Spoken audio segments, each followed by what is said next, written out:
This episode is made possible by our sponsor, Landmark College, the college for students who learn differently, offering comprehensive supports for students with ADHD and other learning differences, both on campus and online. Learn more at lcdistraction.org. It's not very possible anymore to just turn off the mind. But if we can at least make the mind and the body idle for a little bit without just quickly turning our attention to our devices that actually then begin to shape the patterning and the wiring of the brain and create strong habits in us, we can just every once in a while rely on just ourselves. And it will feel like doing nothing, even though it is very rich and potent.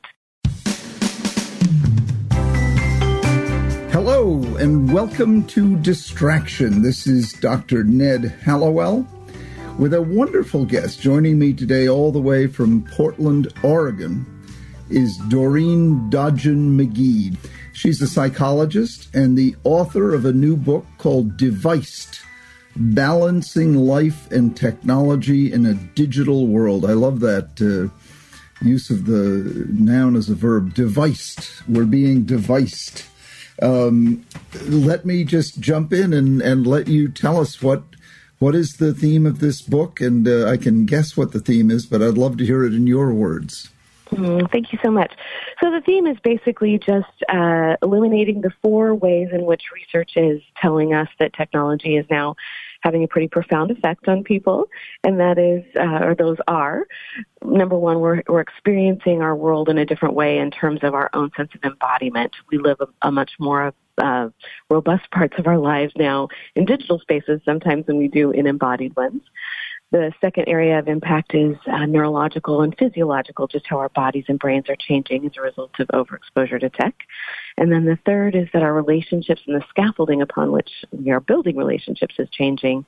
And the fourth area is the way in which we develop, or maybe are not developing, a robust sense of self. So the book just dives deep into those 4 areas, and then also takes a pretty deep dive into some really practical and, I think, approachable ways that we can enliven and enrich our embodied lives so that we have good and compelling reasons to step away from our tech at least some of the time. I'm all about moderation, not abstinence.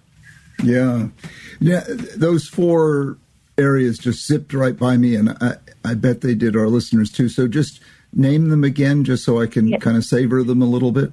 Yeah, so our sense of embodiment is changed. Embodiment meaning what? What is embodiment mean? The way that we either are or are not in our skin. So much of our experiences now are offloaded into these digital spaces. Things like even as small as ordering a coffee drink on an app and paying for it on an app and picking it up at a different counter rather than going into the coffee shop, having eye-to-eye contact with somebody as you make an order.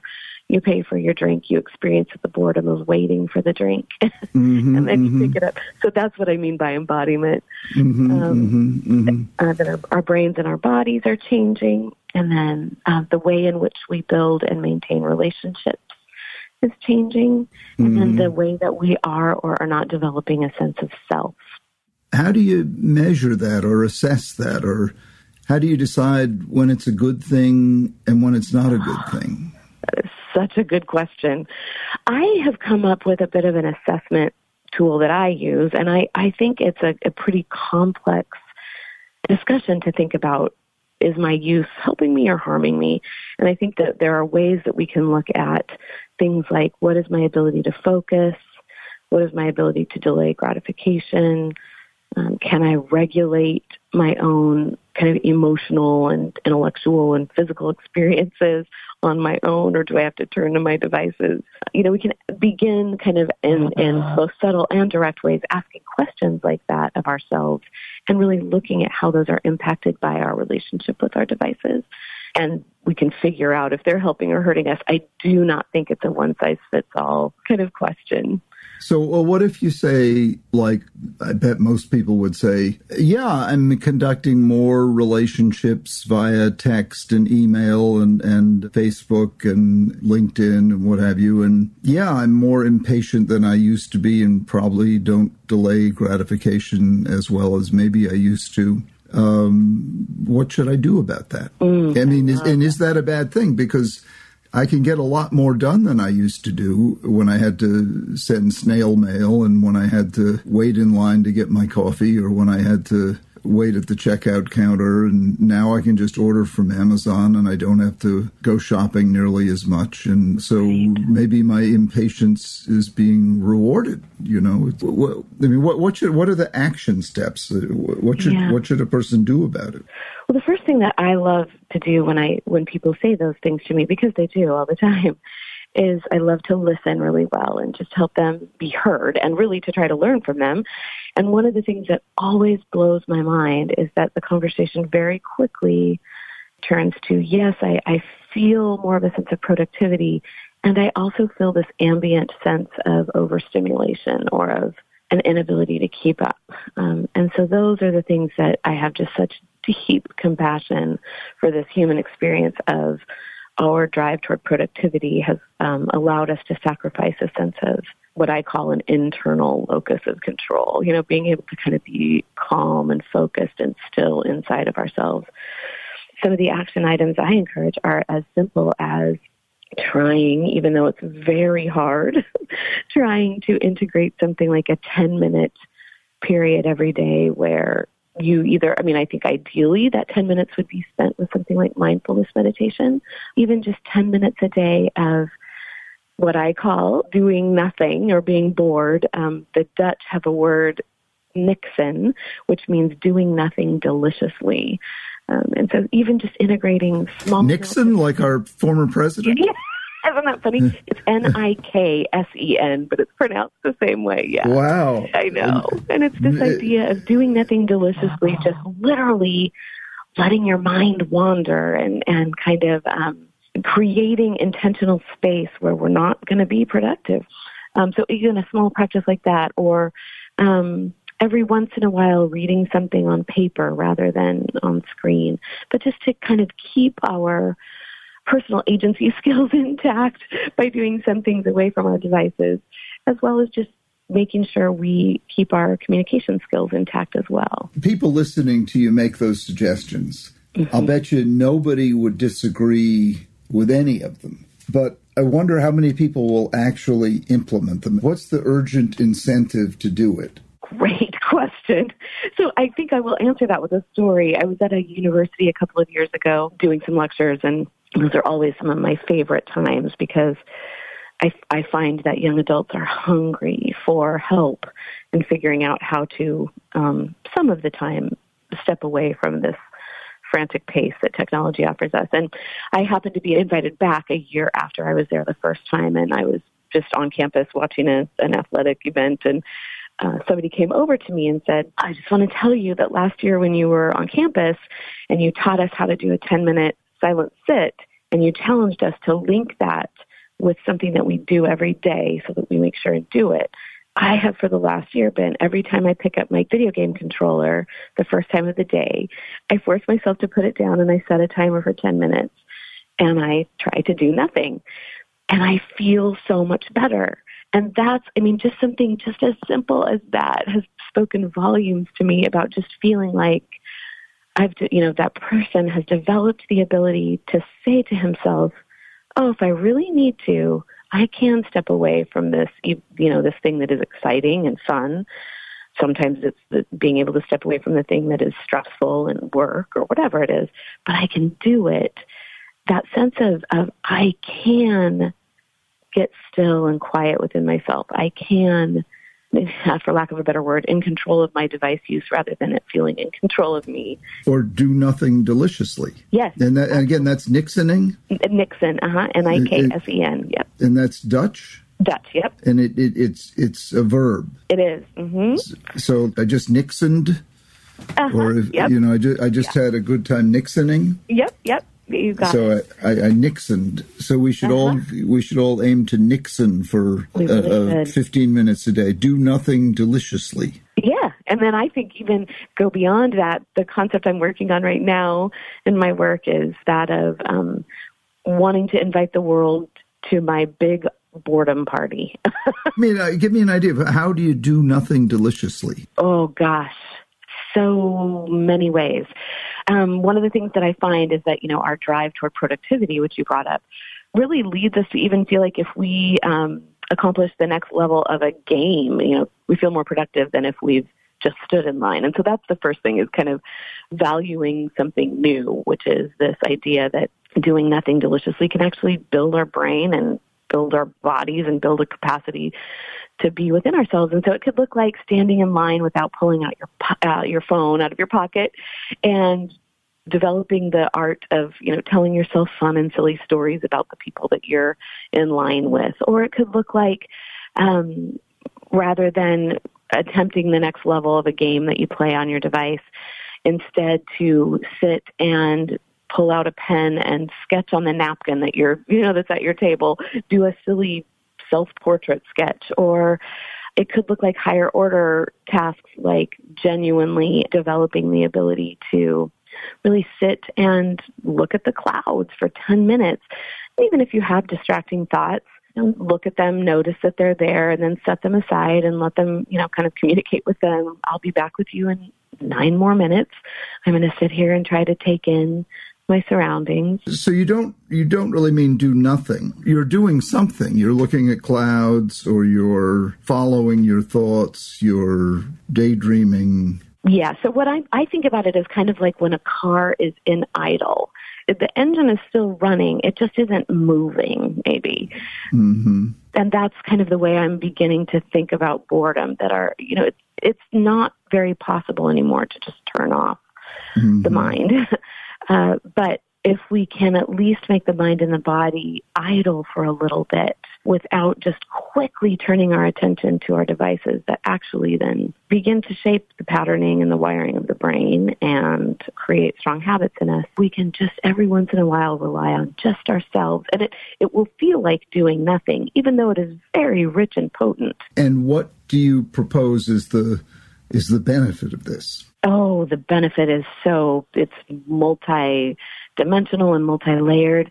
There is some evidence that 10 minutes a day of mindfulness meditation or contemplative kind of experience, or in some research it looks like rhythmic exercise, which is that kind of exercise that gets you in a zone, that those kinds of 10-minute periods, if they're sustained and committed to for 4 to 6 months, can actually double the gray matter in the parts of the brain related to attention and focus. There's other research that shows that the myelinization of the brain in those areas is enhanced by that kind of a practice. It's amazing to me, no matter what the point of the conversation is where I enter into it with people about device use and tech, it very quickly goes to this sense of, I feel overwhelmed, I feel chaotic, I feel distracted. And I've seen it now anecdotally happen over and over with people when we give ourselves another way and we give some value to stepping away, that we do just anecdotally see kind of an increase in contentment in life. Actually, there is some new research out as well from University of Pennsylvania. It was our first piece of research that was not just correlational. So it wasn't just that there was a correlation between feelings of agitation and fear of missing out and some symptoms that look like depression with social media use, but actually that there is a causal impact that social media use can cause some of those dynamics. So again, just stepping away for a bit can really have an impact on our sense of agitation, feelings of depression, maybe anxiety and fear of missing out. So I think there's a wide range of benefits. Now, what about the upside to some of all of this? Because we all decry the screens and the busyness and the texting and all of that, but let's not miss the upside to it. Mm-hmm. I agree. I mean, you want to talk about that for a minute? Sure. There are so many profound, wonderful things about technology. Its advances in the area of medicine are profound. The tricky thing for me at this point in history is that it is actually being created in such a way that we aren't encouraged to experience that kind of diversity of thought and person. If it was created in such a way that it really delivered all the amazing potential within it, which I believe is there, we'd have exposure to all kinds of ideas and places and people that challenged our own thinking and stretched our own development and growth. So I do think that potential is out there. So one other piece about the research of the positive effects of technology, which I really respect, and it's fantastic research, is that a lot of it doesn't tell us if the gains that we make within the digital domain are transferable outside of it. Meaning, so there's a lot of research that says when we use high amounts of creative-minded technologies, we become more creative. But it doesn't tell us if we become more creative outside of the digital domain. It only tells us we become more creative within it. And so that's a curious point about some of the positive impact research that I'd like to see more about. I was struck by one of the articles about you.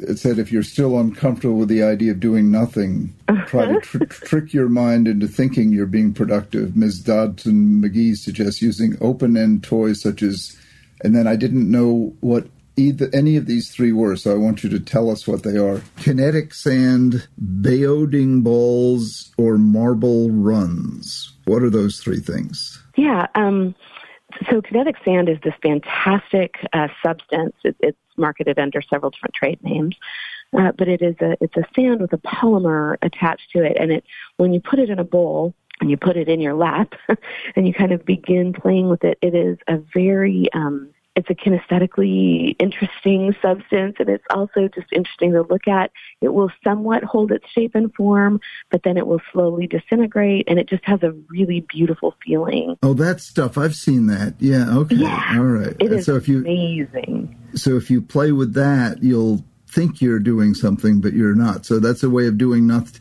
tricking yourself into doing something if you're one of these people who has to be doing something. That's right. And things like marble runs are, you could set it up ahead of time, but, you can create a little pathway that if you put a marble on it, it goes through the pathway and runs down it.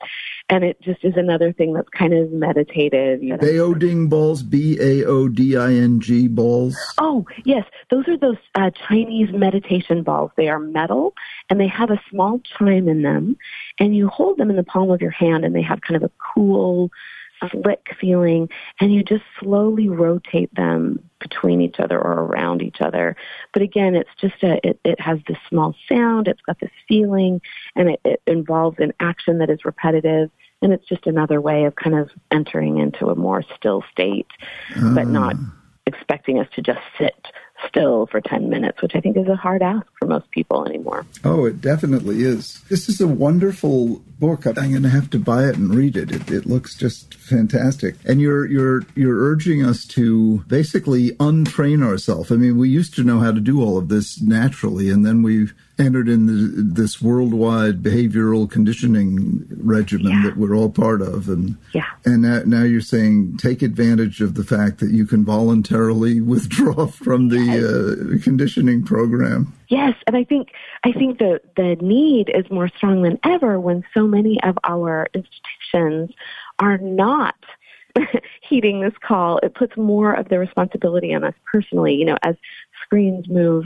more and more and more into the classroom, and as we are required to use them more and more for our vocational settings, it really is on us and on parents to help us not just encounter those moments where we can look away from our screens and, connect in with ourselves, but also to offer inconvenient, uncomfortable, and boring opportunities. We have to create them and value them and pitch them in such a way that they have meaning, which may require a lot of inconvenience on the part of parents in terms of, tolerating physical objects being out and about in the house, all kinds of things. But if we could just value and engage those moments, I think we would have so much of a stronger feeling of being able to come back into ourselves and be calm and feel somewhat of a personal agency than we do right now. Oh, I think you're so right. Well, you're doing wonderful work. I couldn't endorse your work more enthusiastically. It's just terrific. And the book, again, is called Deviced. I love that. Deviced. We've all been deviced. But if you've been deviced, you can undevice. Yes. It's a wonderful book. Again, Deviced, Balancing Life and Technology in a Digital World. I can tell just from your voice, you're just a breath of fresh air and a tremendously high energy and high octane positive person. And thank you so much for joining us, Doreen Dodgen-Magee. Thank you so much. All right, well, that's our show for today. Many thanks to Dr. Doreen Dodgen-Magee for joining me. Distraction is created by Sounds Great Media. Our producer is the ever wonderful, beautiful, and effervescent Sarah Guertin, and the podcast is recorded and mixed by the amazingly talented Pat Keogh.